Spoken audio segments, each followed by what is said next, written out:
In this video, I'm going to be trying something a little different. Instead of talking while I was working, I'm just going to be trying a voiceover. We'll see how that works for most of the video.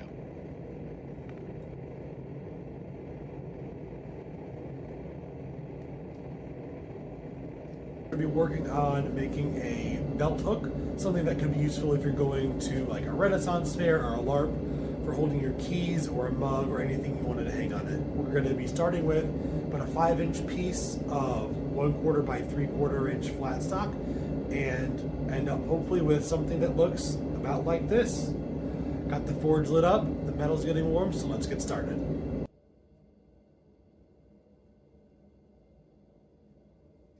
So the first thing that I'm going to be doing here is you'll see me isolating about the first inch or so of the material.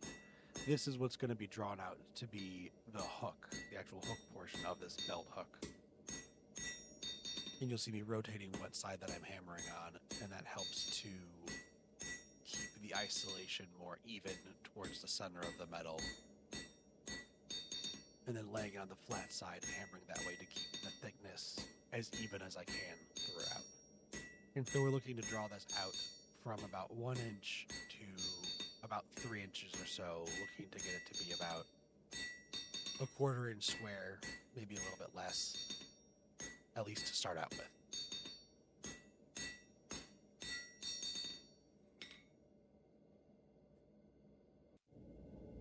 Here, I wanted to show a different way that you could do that same sort of isolation.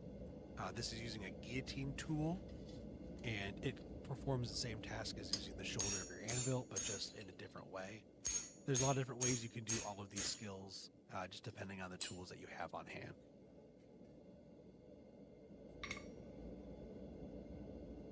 Here you can see where it kind of helps to well define those shoulders, and by the nature of the tool, keeps it pretty even.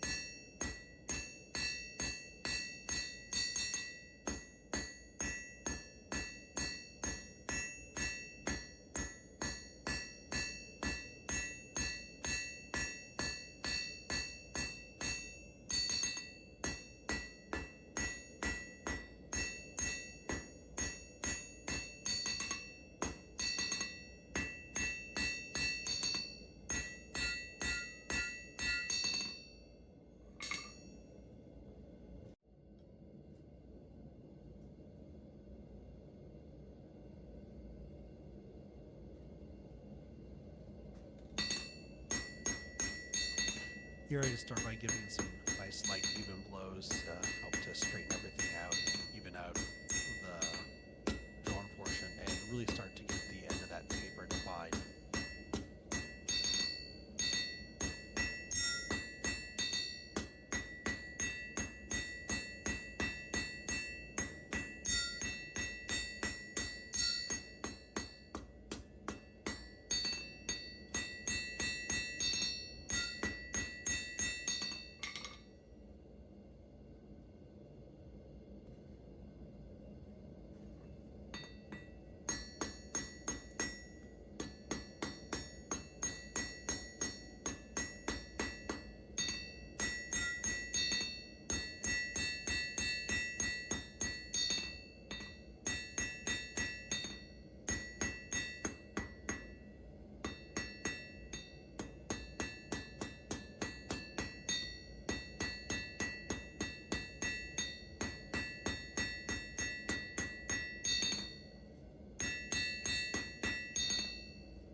Now here's where we're doing our first initial little scroll, just some light taps on the edge of it over the anvil, flip it over, hammer it kind of back on itself a little bit, just being careful not to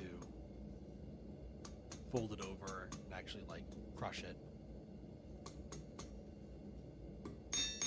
Straighten it out a little bit, and then back in the forge to make the actual final hook. can't see it off camera, but just cooling the end of it, as you can see now, that prevents crushing the initial scroll. But this is just a bigger version of that, bending it back over, making a nice, larger curve for the hook to hang something off of.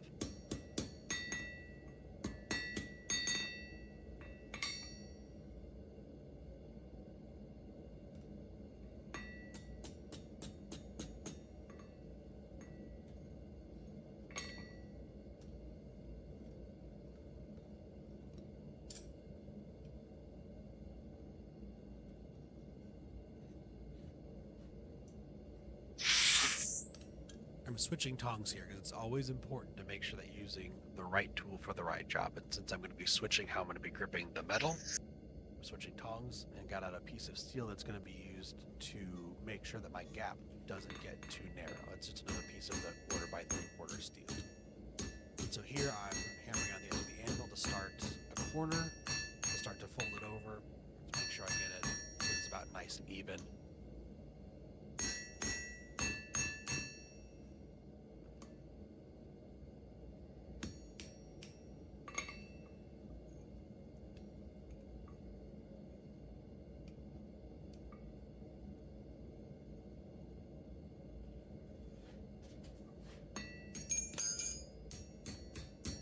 Never a real project until you drop something. Always learning something. So yeah, I needed to narrow it a little bit more, be able to fit that stopgap piece in there. And now you'll see I'll be able to hammer it so it fits just nice and snugly over that, which makes, the idea for that is to make sure that it's wide enough to fit over a belt.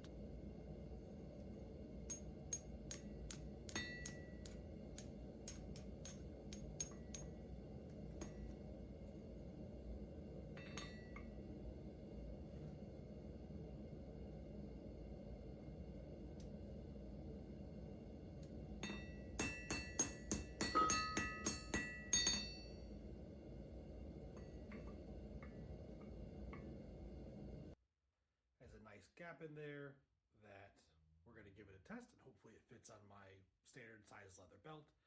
It's a gap of about 1/4 inch. Now the one thing that I had done with this test one, my first one, that I forgot to do for this one is you can see that I had beveled that ever so slightly just to help it hopefully slide onto the belt a little bit easier. This gap, however, is a little bit smaller. It did not fit on my belt. It was about closer to 1/8 of an inch gap, maybe a little bit bigger. So that's why with this one I went to 1/4. So hopefully it still will be able to slide on my belt. And next time I'll remember to actually bevel the end of it so it slides on a little bit easier. But let's see if it fits. My belt, not too loose if I wanted to. Nice and easy to hang my keys from there. Hopefully not drop them. I did grab a couple different kinds of mugs that I have. This one looks like is just a little bit too, the handle's a little bit too thick to fit on there. Now I wonder, because I did make this, I think, a little bit more narrow than this. Yeah, so this one will just hang on there, and especially if I can get in these ridges. But the nice thing is you can test it if you make one of these, if you're going to go to the Ren Fair or a LARP or somewhere, and you want to hang your mug off of it. You can test it. If it doesn't fit, it's easy enough to throw it back into the forge and readjust it. Or if you're using, something like this Moscow Mule mug, which I see pretty commonly for copper mugs, hangs on there nice and easy. Not going to fall off unless you're, maybe going in a big sprint around the grounds. But with all that said, thank you very much for joining me for another edition of Stout Hammer Forge. I hope you enjoyed this. If there's anything that you'd like to see, let me know in the comments. Please subscribe, tell me if think I'm doing a terrible job. That's fine too. And hope to see you next time.